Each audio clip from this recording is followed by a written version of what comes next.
Wow, what a night! Ganito pala ang mga nangyari. Sa birthday ni Mama, GNT rider tayo for a day. Tinampas pa nga tayo ng nasupresang ina. Cash on cake yan ha. Mula Palawan, nagbiyahe pala tayo papunta ng airport para ma-surprise naman ang birthday girl. Di ba yan?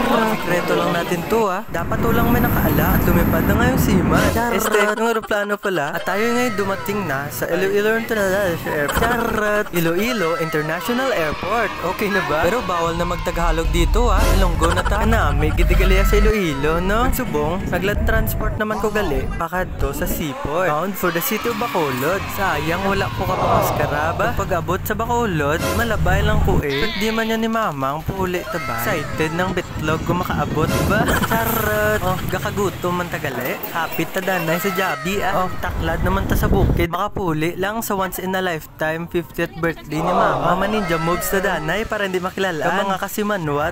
After sang voice record ko kaya hindi ko kuno magpuli. Ara, may delivery rider nga nagwa. Imagine, wala gini sila tanan kabalo pating opisina namon. Charot! GNT!